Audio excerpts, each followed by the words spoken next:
할렐루야. 네, 오늘도 귀한 예배 나오신 여러분들 환영하고 축복합니다.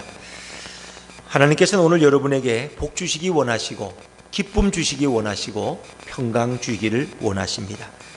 오늘 허락하신 말씀을 통해서 우리의 절망이 희망으로, 우리의 상처가 기쁨으로 회복되기를 주의 이름으로 축원합니다. 한 번은 전국 목욕탕 중앙협회에서 총회가 열렸답니다. 장시간 격렬한 토론을 했는데 결론이 무엇이었을까요? 한마디로 이랬습니다. 모든 사람은 다 때가 있다 하는 것입니다. 이해하십니까? 모든 사람은 다 때가 있다는 것입니다. 그렇습니다. 모든 사람은 때가 있고 모든 사람은 씻을 때가 있습니다. 마침 오늘 우리는 은혜의 때에 아버지 앞에 나오셨습니다.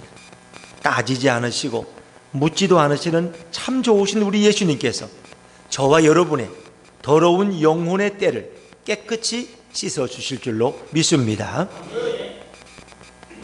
여러분이 교회 엘리베이터를 타고 올라오다 보면 1층에서나 2층에서 탈 때는 엘리베이터 우측에 교회 예수품교회라는 광고판이 붙어 있습니다. 하얀 바탕에 파란 글씨로 깨끗하게 씌워져 있습니다. 제가 그걸 붙이면서도 이거 하얀 바탕이 많아서 아이들이 여기다가 그림 그리기 좋겠다 이런 생각을 했어요. 그런데 오늘 보니까 누가 거기다가 이렇게 낙서를 해놨어요. 그걸 보고 마음이 좀 아팠어요. 그래서 제가 저거 어떻게 좀 지울 수 있을까? 교회 얼굴인데 거기다가 낙서를 해놨으니 이거 어떻게 해요? 그래서 물티슈를 가져가서 그걸 좀 닦아보려고 하니까 그게 안 되더라고요.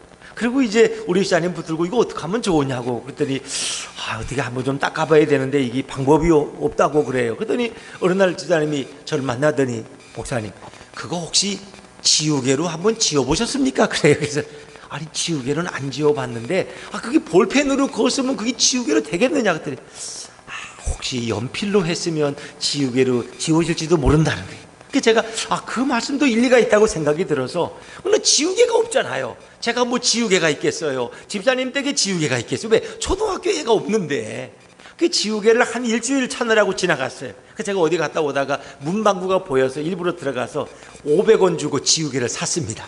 그리고 오자마자 잊어버리기 전에 얼른 와서 지우기 시작했는데 지워졌어요? 안 지워졌어요? 지워지더라는 거예요. 얼마나 기분이 좋은지. 얼마나 이게 볼펜이 아니라 이게 연필이었구나. 아마 학원에 드나드는 애들이 심심하니까 엘리베이터 기다리다가 거기다 이렇게 낙서를 그림을 그린 거예요. 얼마나 기쁜지 저는 500원이 주는 기쁨을 처음 느꼈어요. 그래서 그 지우개가 너무 고마워서 아이도 주머니에 넣어가지고 다녀요. 주머니에. 왜 너무 귀해서 1층도 다 닦고 2층도 다 닦았어요. 또 낙서만 해봐라 내가 또 지우면 되지 뭐 이런 생각이 들어서 얼마나 고마운지 몰라요. 여러분 어떤 때 우리가 옷을 새로 사 입잖아요. 근데 흰 옷이에요. 흰 블라우스 흰 화이셔츠. 그런데 뭘 먹다가 그만 얼룩이 져버렸어. 나도 모르는 사이에. 안타까워. 이거 비싸게 준 건데 이거 어떡하면 좋으나 말이야. 그 주위에서 그거 뭐 된다고 하기도 하고 안 된다고 하기도 하고 흠이 날 거라고 그러고 주위에 말이 많아요. 그 세탁소에 가져왔더니 세탁 주인이 보고 걱정하지 마세요. 이거 깨끗하게 지워드릴 겁니다. 정말 며칠 후에 갔더니 새 것처럼 만들어졌어요. 얼마나 좋은지 얼마나 고마운지. 여러분 얼룩진 인생이 아니라 깨끗함을 받을 때 거기에 참 기쁨이 있는 줄로 믿습니다.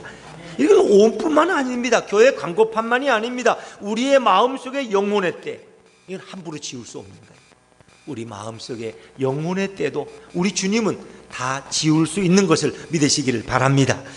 죄는 우리가 고백하고 회개할 때 주님이 해결하십니다.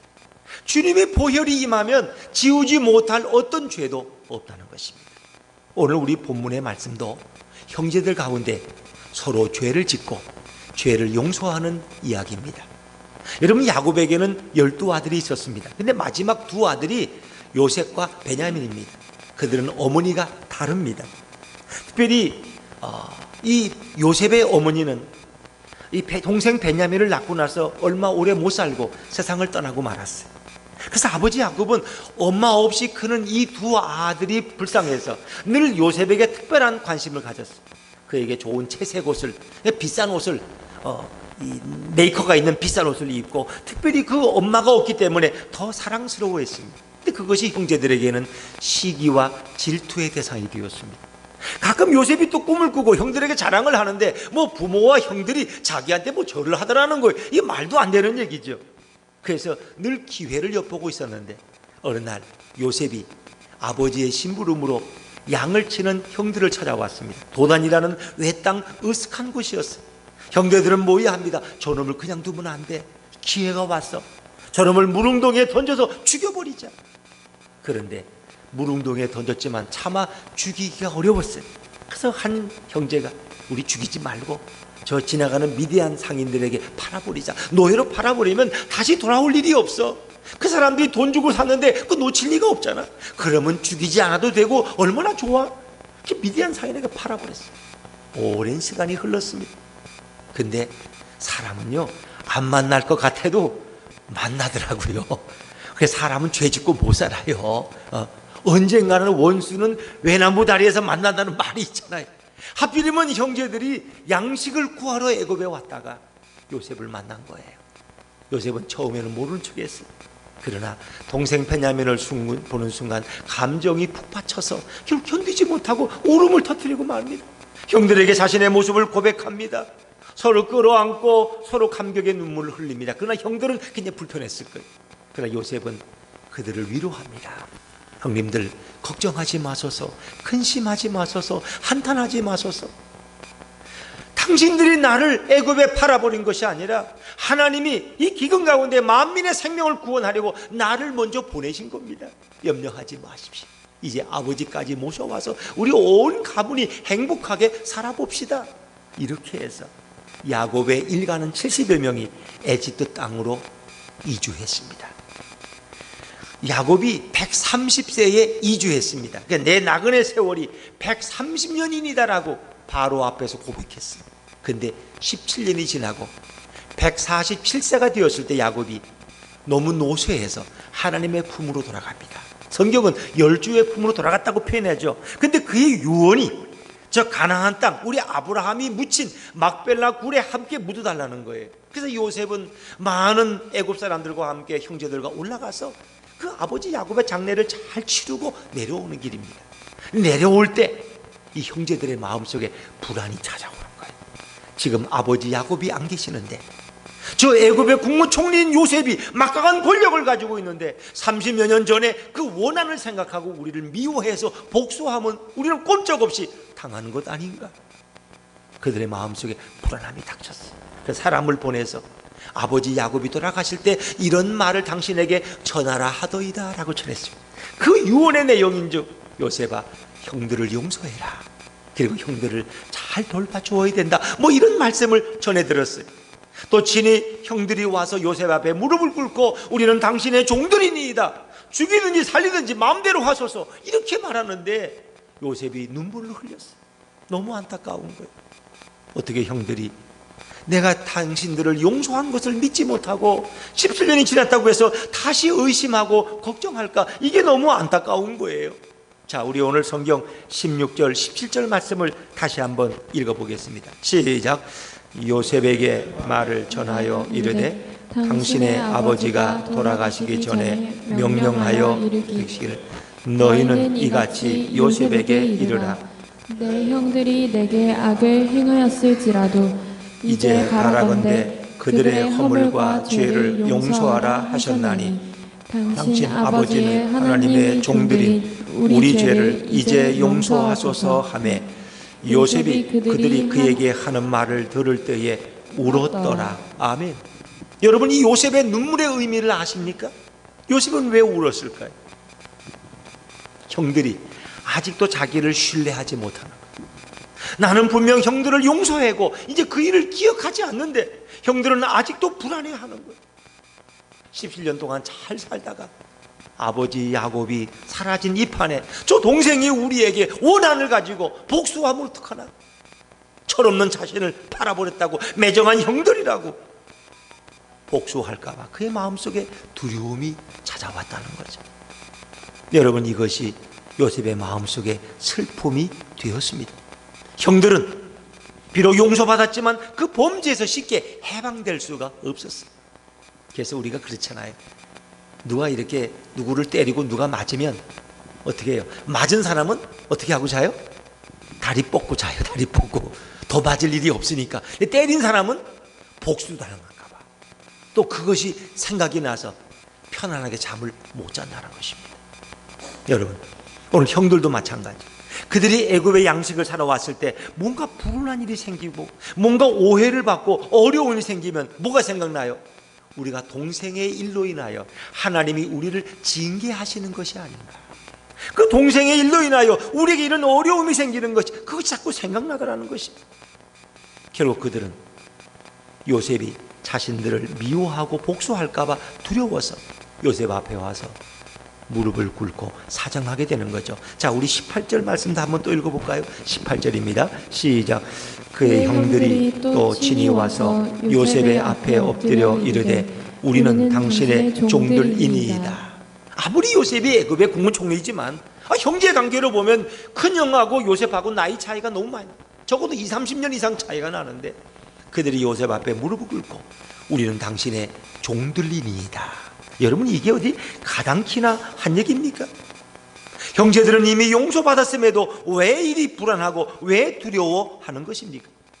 요셉이 17년 전에 다 용서하고 잊어버린 일인데 유독 그들만 잊지 못하고 왜 두려워할까요? 요셉은 형들이 불안해하는 모습에 어떤 태도를 이제 취해야 될까요? 어떤 반응을 보여야 될까요? 아버지도 없는 지금 형들의 그 파렴치한 행동을 문제 삼아야 할까요? 다시 합당한 벌을 받도록 법정에 넘겨야 할까요? 이미 용서받은 것에 대해서 다시 용서를 청하는 것은 무언가 요셉을 신뢰하고 있지 않다는 증거가 아닐까요? 오히려 형들의 어리석은 행동은 오히려 요셉의 복수심을 자극하고 있는 어리석은 행동은 아닐까요? 사랑하는 여러분, 하나님께서 인간을 처음 창조하실 때 하나님의 형상대로 지으셨다고 그랬어요. 그리고 인간은 다른 피조물과는 특별히 구분되는 사람이에요. 만물의 영장으로 지으시고 하나님의 뜻을 받들어서 모든 만물을, 피조물을 다스리는 직분을 주셨습니다. 그리고 하나님과 인간의 관계는 너무 아름다운 소통이 이루어졌습니다. 하나님은 인간들을 축복하셨고 인간들은 하나님을 사랑하고 하나님을 찬양하고 하나님을 경배하면서 그의 뜻에 순종하는 삶을 살았습니다. 하나님과 인간 사이에는 어떤 오해나 어떤 의심이나 어떤 섭섭함도 파고 들어올 여지가 전혀 없었습니다.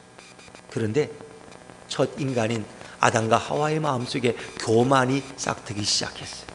우리도 하나님처럼 될 수 있대. 우리도 하나님처럼 눈이 밝아져서 모든 것을 다 할 수 있대.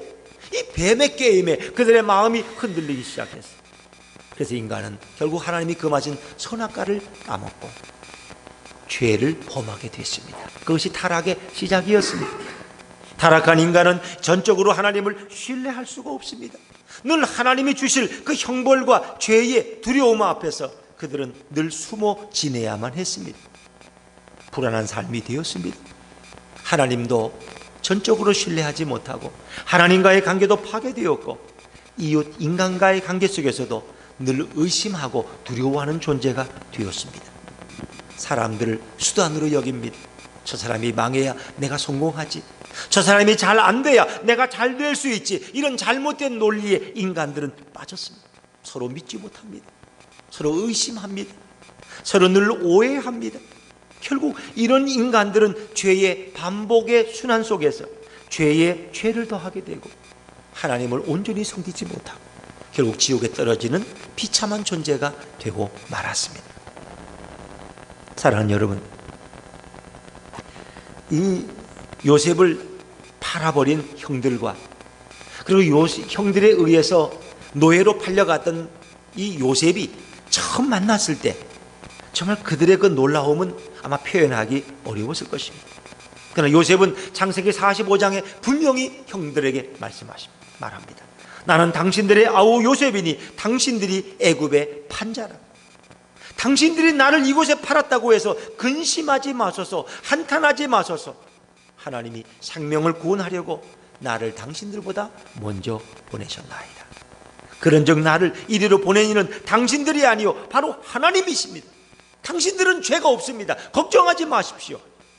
요셉은 분명히 선언했습니다.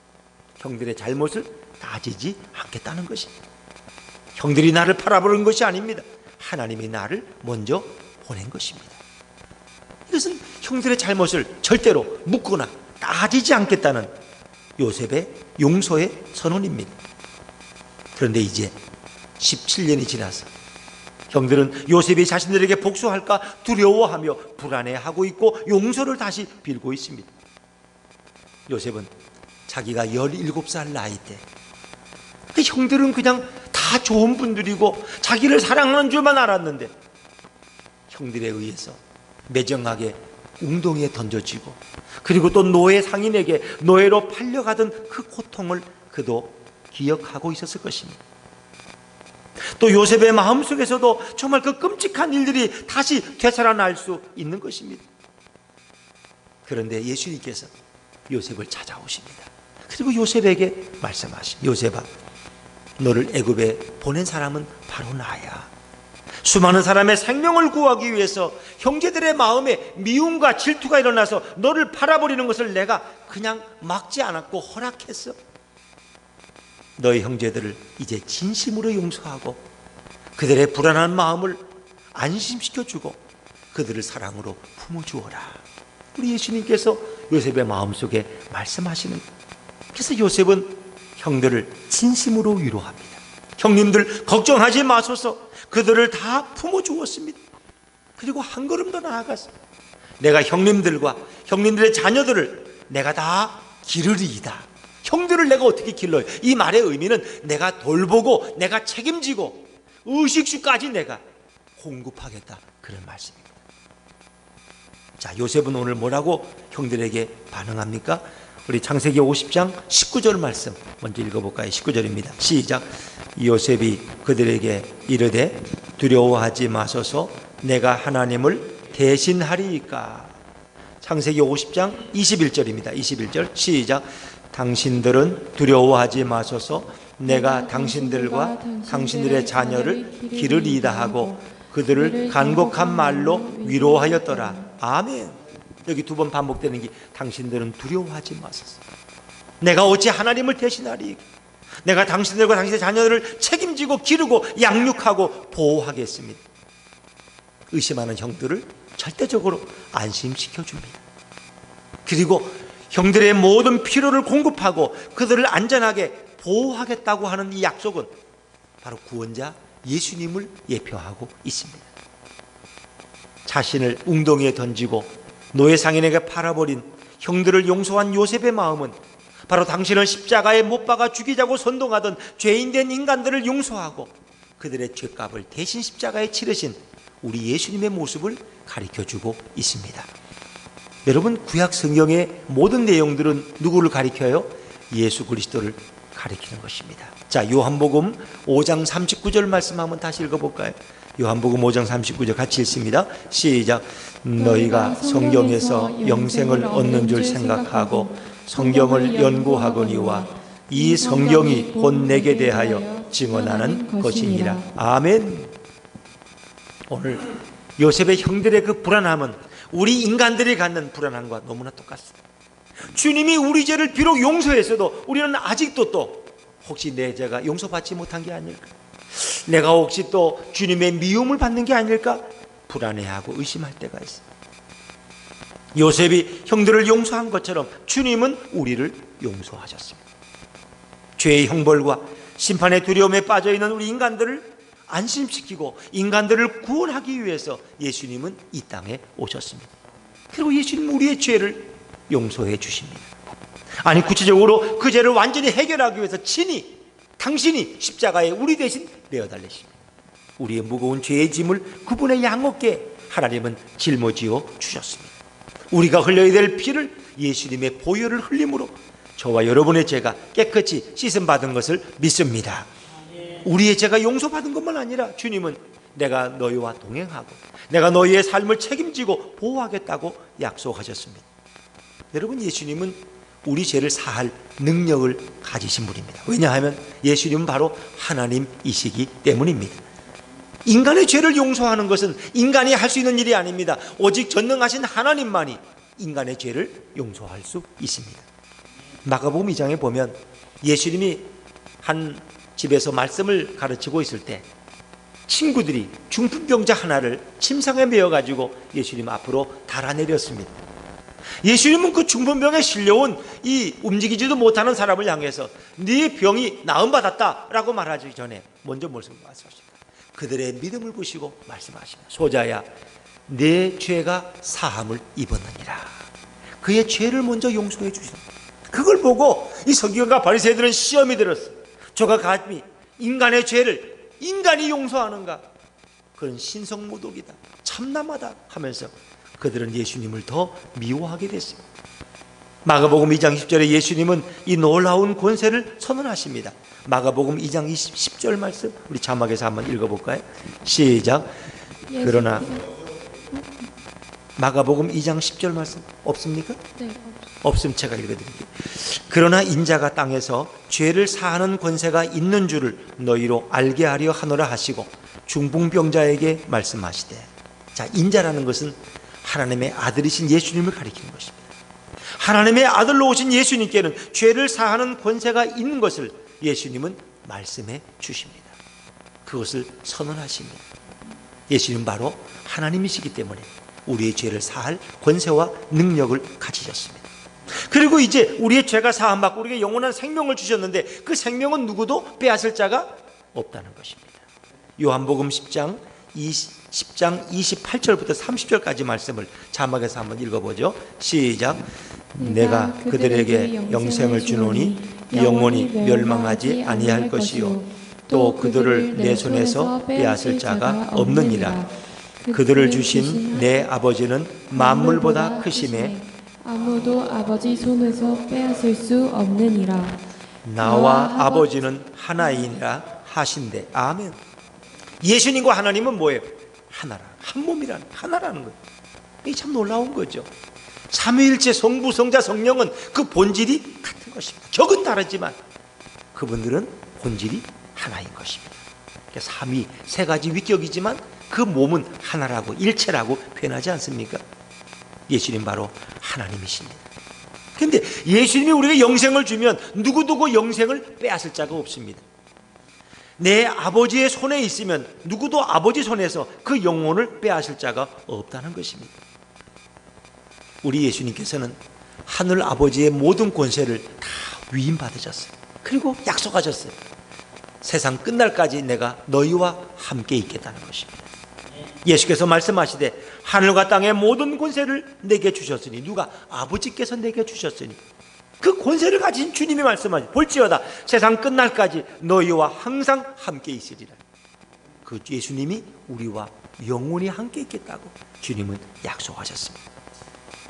예수님은 우리의 죄를 용서하실 뿐만 아니라 우리의 필요를 공급하시고 그리고 우리 삶에 동행하시고 보호하신다고 약속하십니다. 예수님은 대상을 차별하지 않습니다. 사람들은 그가 누구냐에 따라서 대우가 다릅니다. 근데 예수님은 누구든지 동등하게 대하십니다. 특별히 예수님은 그 시대의 사람들에게 버림당하고 인간 대접을 받지 못했던 세리와 창기들을 더 사랑하시고 동등하게 대우하셨습니다. 세리와 창기들은 그 시대의 자격 미달이었지만 예수님은 그들을 용서하시고 그들을 품어주시고 그들을 보호하십니다. 그들을 하나같이 다 영접하십니다. 그리고 그들이 천국 백성의 특권을 가지도록 허락하십니다. 시편 27편 10절에 보니까 내 부모는 나를 버렸으나 여호와는 나를 영접하시리다 라고 증거한 것처럼 예수님은 세상이 버린 그들을 다 영접하시고 그들에게 구원의 축복과 천국 자녀되는 특권을 허락해 주십니다. 서기관과 바리새인은 이것이 몹시 못마땅했어요. 그래서 예수님을 올무에 넘어뜨리려고 간음 중에 현장에 잡힌 여인을 예수님 앞에 끌고 왔어요. 그리고 고발할 조건을 얻기 위하여 예수를 시험한 것입니다. 예수님은 그 여인에게 이제 어떻게 하라요? 선생님, 율법에 의하면 이런 죄를 진 여자는 돌로 쳐 죽이라고 했는데 당신은 어떻게 하시겠습니까? 예수님은 답답했을지 몰라요. 그러나 예수님은 지혜롭게 답변하십니다. 너희 중에 죄 없는 자가 먼저 돌로 치라. 아무도 돌로 치지 못한 하나둘씩 돌을 놓고 다 꽁무니를 뺍니다. 예수님은 그 여인과 둘이 마주했을 때 말씀하십니다. 나도 너를 정죄하지 아니하노니 가서 다시는 죄를 범하지 말라 말씀하십니다. 예수님은 그 여인의 죄를 용서하셨어요. 나도 너를 정죄하지 않겠다. 너의 죄를 용서한다. 다시는 범죄하지 말라. 예수님은 그 여인을 영접하고 품어주시고 보호해 주셨습니다. 이것이 바로 예수님의 모습입니다. 마치 요셉이 그 형들의 잘못을 용서하고 그들을 품어주고 그들을 보호해 주겠다고 약속했듯이 예수님은 우리의 죄를 조건 없이 용서하시고 우리들을 영접해 주시고 그리고 우리들의 미래까지도 돌봐주시겠다고 약속하고 계신 것입니다. 아마 예수님이 이 세리와 창기들의 잘못을 용서하시고 보호하지 않았더라면 예수님은 그렇게 미움받지 않으셨을 거예요. 그러나 예수님은 바리새인과 서기관들이 버린 그들을 더 사랑하시고 그들을 그 품에 품어주셨던 것입니다. 우리 예수님은 누구를 한번 사랑하면 끝까지 사랑합니다. 사람들은 오늘은 간과 쓸개까지 다 빼줄 것 같지만 내일 보면 원수된 관계들도 얼마나 많습니까? 오늘은 모든 것을 다 줄 것 같지만 내일은 냉정하게 돌아서는 경우가 얼마나 많이 있습니까? 그것이 인간들의 모습입니다. 예수님은 그렇지 않습니다. 베드로가 장담했어요. 모든 사람이 다 우리 주님을 버려도 나만은 절대 그렇지 않을 것입니다. 베드로는 장담했어요. 그러나 그는 어이없게도 대제사장 집에 예수님이 끌려가서 신문받을 때 베드로를 예수와 한패라고 지적하는 어린 계집종 앞에서 베드로는 무너져 내립니다. 나는 그런 예수 모른다고 3번 부인했고 저주까지 하면서 부인했습니다. 그때 닭소리가 울렸고 베드로 나가 통곡했습니다. 너무 부끄러워서 예수님을 볼 수가 없어요. 그런 디베라 바다로 가서 고기를 잡고 있었는데 예수님이 부활하시고 그 새벽에 찾아가셨어요. 그리고 굶주린 베드로를 부르셔서 그에게 생선을 구워주시고 떡을 구워주시면서 베드로야 먹으라 말씀하십니다. 마치 베드로가 3번 부인한 것을 예수님이 용서하시듯이 3번 부르십니다. 네가 나를 사랑하느냐? 예, 제가 주님 사랑하는 줄 아시지 않습니까? 3번 물어요. 그리고 3번 말씀하십니다. 베드로야 이제 내 어린 양을 먹이라, 내 양을 치라, 내 양을 먹이라 말씀하십니다. 아무리 그가 잘못해도 예수님은 그를 버리시는 분이 아닙니다. 반드시 회개할 기회를 주시고 용서하시고 다시 사용하십니다. 그리고 그의 인생을 책임지시는 분이 바로 우리 예수님인 줄로 믿습니다. 예수님의 돌봄은 일시적인 것이 아니라 영원한 돌봄입니다. 우리 예수님의 보호는 불완전한 것이 아니라 완전한 보호입니다. 종종 수백 명의 경호원들도 대통령, VIP라고 하는 대통령의 경호에 실패해서 암살당하는 대통령이 있습니다. 그런데 우리 예수님의 보호는 절대로 실패하지 않습니다. 예수님은 우리를 완벽하게 보호하십니다. 예수님의 보호와 돌봄은 결코 실패가 없다는 것입니다. 자, 우리 시편 27편 5절 말씀을 자막에서 한번 읽어볼까요? 시편 27편 5절입니다. 시작. 여호와께서 환난 날에 나를 그의 초막 속에 비밀히 지키시고 그의 장막 은밀한 곳에 나를 숨기시며 높은 바위 위에 두시리로다. 아멘. 자, 예수님은 우리를 보호하시는데 이게 한 겹, 두 겹, 세 겹이 아니에요. 나를 그의 초막 속에 비밀히 지키시고 장막 은밀한 곳에 숨기시고 높은 바위 위에 두시고 누구도 나를 해칠 자가 없습니다. 그것이 주님의 돌봄이고 주님의 보호라는 것입니다. 사람들은 한번 쓰고 나면 버립니다. 여러분, 우리가 코 풀 때 휴지 가지고 코 풀고 뭐 그걸 다시 주머니에 넣는 사람 어디 있어요? 쓰레기통에 던져버리지. 물론 손수건은 코 풀고 다시 버리기 아까우니까 주머니에 넣겠죠, 여러분.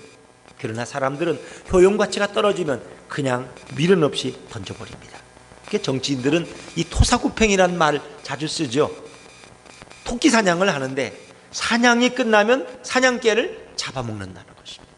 그래서 쓸모 있을 때는 애걸복걸하고 우리 당에 오라 그러지만 필요가 없으면 이제는 미련 없이 던져버리는 것이 정치인들의 생이라는 것입니다. 그러나 우리 주님은 우리를 한번 사랑하시되 끝까지 사랑하시고 영원히 사랑하십니다. 주님의 사랑은 영원하고 주님의 용서는 완벽합니다. 주님의 동행은 세상 끝날까지 계속될 줄로 믿습니다.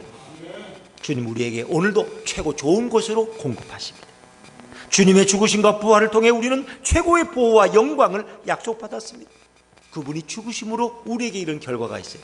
고린도후서 6장 10절 말씀 자막에 한번 읽어볼까요? 시작. 근심하는 자 같으나 항상 기뻐하고 가난한 자 같으나 많은 사람을 부요하게 하고 아무것도 없는 자 같으나 모든 것을 가진 자로다. 예수님의 죽으심으로 우리는 근심하는 자 같지만 늘 기뻐할 수 있어요. 저 사람들은 저렇게 핍박을 받으니까 얼마나 불행할까? 아니에요. 속으로 늘 기쁨이 넘쳐요. 그들은 가난해 보이지만 많은 사람을 부요하게 하는 복음의 비밀을 가진 자들이에요. 그들은 아무것도 없는 자 같으나 세상의 모든 것을 다 소유한 자예요. 세상의 모든 것은 우리 하늘 아버지의 것이고 우리 예수님의 소유이기 때문에 우리는 모든 것을 소유한 자예요. 다른 성경에도 보면 그런 말씀이 있죠. 부요하신 예수님이 가난하게 되심은 가난한 우리로 하여금 부요케 하심이라. 예수님이 가난하게 되심으로 우리를 영적으로 육적으로 부요케 하신 것을 믿으시기를 바랍니다. 주님 우리에게 최고의 선물을 주시기를 원하시는 것입니다. 예수께서는 그것만 아닙니다. 하나님의 자녀된 우리들이 의식주, 입고 먹고 생활하는 그 의식주 때문에 염려하지 말라고 말씀하십니다. 왜? 내가 다 돌보고 내가 책임지겠다는 것입니다. 마태복음 6장 31절 이하에 보면 그러므로 염려하여 이르기를 무엇을 먹을까 무엇을 마실까 무엇을 입을까 염려하지 말라. 이는 다 이방인들이 구하는 것이라. 하늘 아버지께서는 이 모든 것이 너에게 있어야 될 줄을 아시느니라.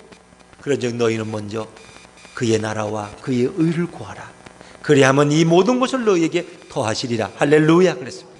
주님이 기뻐하는 일을 위해서 우리 삶을 드릴 수가 있다면 주님 우리의 필요를 다 채우시겠다고 공적으로 공개적으로 약속하고 계십니다.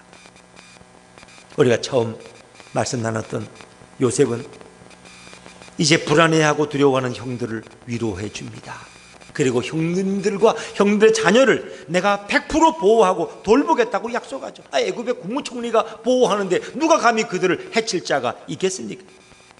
요셉은 형식이 아니라 진심으로 위로하고 약속합니다. 왜냐하면 요셉은 그 모든 배후에 계신 분이 바로 여호와 하나님임을 분명히 알고 있었기 때문입니다. 그리고 요셉은 그것으로 끝나지 않습니다. 요셉은 더 놀라운 약속을 하고 있습니다. 자신의 임종이 가까웠을 때 형제들을 불러서 놀라운 말씀을 선포하고 있습니다. 요셉이 살아있는 동안은 형들과 조카들을 다 돌볼 수 있어요. 그런데 요셉이 죽은 마당에야 어떻게 그들을 돌보겠습니까? 요셉이 죽으면 누가 돌보는 거예요? 하나님이 돌보실 것을 요셉은 선포하고 있습니다. 창세기 50장 24절 25절 말씀인데 한번 24절 먼저 읽죠. 시작. 요셉이 그의 형제들에게 이르되 나는 죽을 것이나 하나님이 당신들을 돌보시고. 아멘. 고까지만 읽겠습니다. 자, 25절입니다. 25절 같이 읽죠. 시작. 요셉이 또 이스라엘 자손에게 맹세시켜 이르기를 하나님이 반드시 당신들을 돌보시리니. 아멘. 그랬습니다.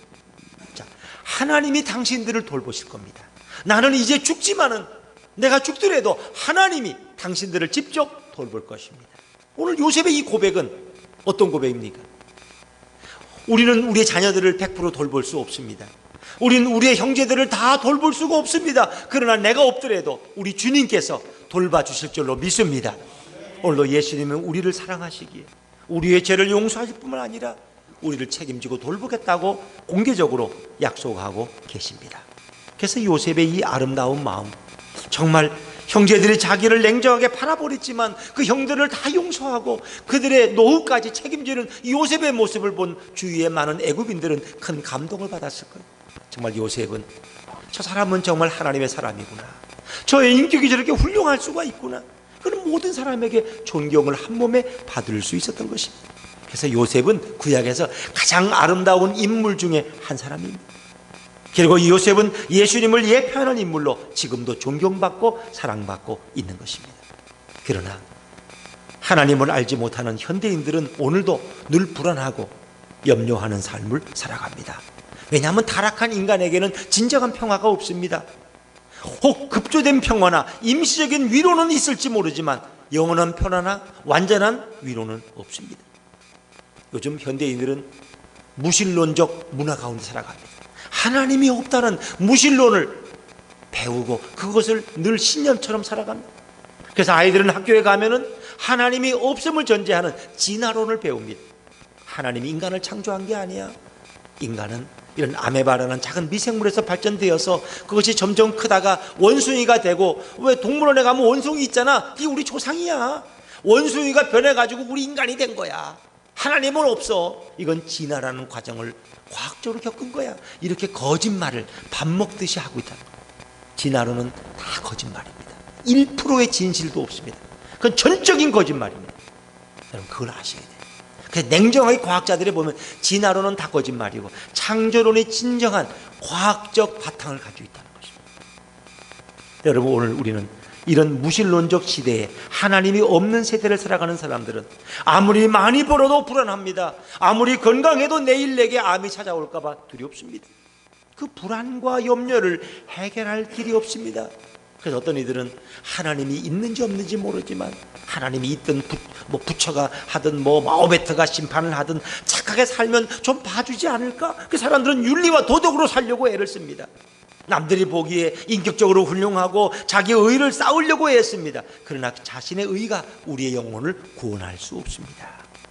자기의 의가 나의 모든 죄를 씻을 수가 없습니다. 예수 그리스도를 통하지 않으면 어떤 죄사함도 어떤 구원도 없음을 믿으시기를 바랍니다. 오직 예수 그리스도의 흘리신 보혈만이 우리 죄를 사할 수 있고 우리를 모든 사탄의 공격에서 보호할 수 있습니다.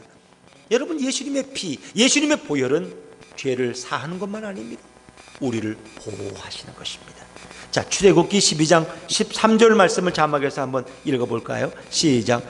내가 애굽 땅을 칠 때에 그 피가 너희가 사는 집에 있어서 너희를 위하여 표적이 될지라. 내가 피를 볼 때에 너희를 넘어가리니 재앙이 너희에게 내려 멸하지 아니하리라. 아멘. 자, 마지막 10번째 재앙은 뭡니까? 어린 양을 잡아서 그 피를 문설주와 기둥에 바르라고 했습니다. 내가 피를 볼 때에 너희를 넘어갈 것이다. 재앙이 너희에게 내려 멸하지 아니하리라. 내가 피를 볼 때 그 넘어간다는 건 뭐예요? 패스 오버, 담을 뛰어넘는다는 것입니다. 예수님의 피는 우리를 보호해서 어떤 재앙도 멸하지 아니하도록 우리를 보호하신다는 것입니다. 그렇습니다. 하나님도 우리를 보호하신다 그랬고 예수님의 말씀 속에서도 그런 보호의 약속들을 수없이 찾아볼 수 있습니다. 시편 23편에 보니까 여호와는 나의 목자시니 내게 부족함이 없으리로다. 내가 사망의 음침한 골짜기를 지날지라도 해를 두려워하지 않을 것은 주께서 나와 함께 하십니다. 주의 지팡이와 막대기가 나를 안위하시나이다. 보호하신다는 거죠. 이것이 우리 주님이 주시는 축복입니다. 성도는 자기의 의로움이나 선행으로 죄가 용서받고 보호받는 자가 결코 아닙니다. 성도는 오직 예수님의 은혜로 죄가 용서받고 예수님의 긍휼하심으로 주님의 보호와 돌봄을 입는 자가 바로 성도입니다. 예수님이 오늘이라도 우리에게 보호의 울타리를 걷어가시면 우리는 더 이상 하나님의 자녀로 살아갈 수 없는 것입니다. 성도는 예수님의 죄의 용서를 확신하기 때문에 어떤 죄의 형벌이나 심판의 두려움을 전혀 우리는 두려워하지 않습니다. 무겁고 힘든 우리의 죄짐을 맡아주시고 우리의 피난처 되시는 우리 예수님 앞에 나아가면 주님 오늘도 우리를 영접해 주실 줄로 믿습니다. 우리는 그 예수님의 넓고 포근한 품에 안겨서 날마다 주님의 위로를 경험할 수 있습니다. 이제 오늘이 10월 20일이죠. 예수품교회가 첫 예배를 드린 것이 2019년 1월 20일입니다. 꼭 10개월이 지났습니다.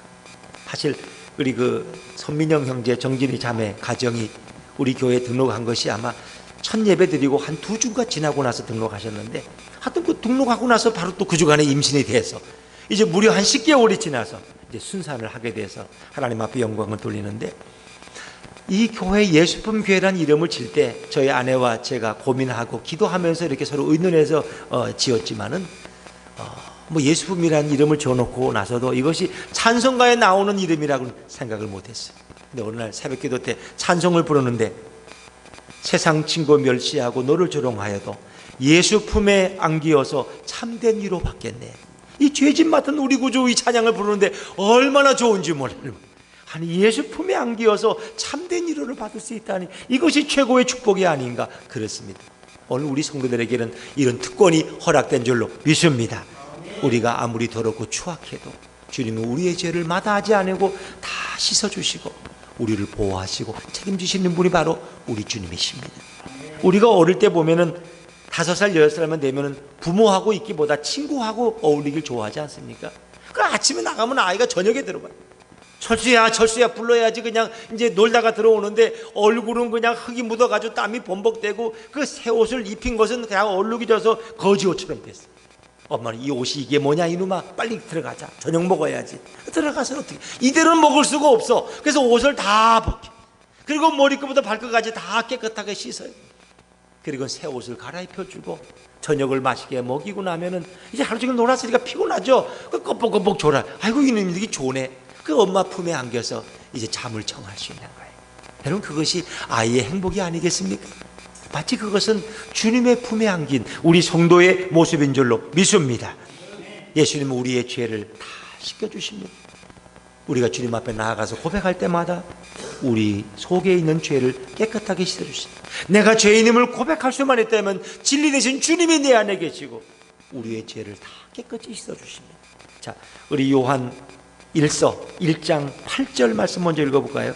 요한 1서 1장 8절입니다. 시작. 만일 우리가 죄가 없다고 말하면 스스로 속이고 또 진리가 우리 속에 있지 아니할 것이요. 아멘. 죄 없다고 하면 우리 속에 진리가 없어요. 진리는 곧 예수님이 우리 속에 계실 수가 없어요. 죄를 인정하지 않는 사람에게는 예수님은 들어오실 수가 없어요. 그러나 만약 우리가 우리 죄를 자백하고 인정한다면 주님은 우리 죄를 깨끗게 하실 수 있다는 거예요. 자, 요한일서 1장 9절 말씀 같이 읽습니다. 시작. 만일 우리가 우리 죄를 자백하면 그는 미쁘시고 의로우사 우리 죄를 사하시며 우리를 모든 불의에서 깨끗하게 하실 것이요. 주님의 보혈은 우리를 깨끗게 하실 수 있습니다. 주님은 이제 우리의 죄를 깨끗하게 하실 뿐 아니라 우리를 눈동자같이 보호하십니다. 여러분, 인간의 신체 기능 중에서 제일 안전하게 보호받는 게 이 눈이라는 거 아세요? 눈. 이 눈동자는 몇 겹으로 이렇게 보호되는 게 있어요. 그래서 우리가 갑자기 날파리가 들어와도 나도 모르는 사이 눈이 감아 자신을 보호하는 거예요. 또 그것만 아니죠.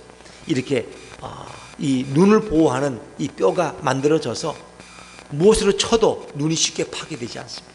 그리고 눈이 또 뭐 잘못된 게 들어가서 아프면 어떻게 해요? 눈물이 나서 그 모든 것을 다 씻어버려요. 세척 작용까지 해줘요. 그래서 이 눈동자까지 아끼신다는 것은 최고의 축복입니다.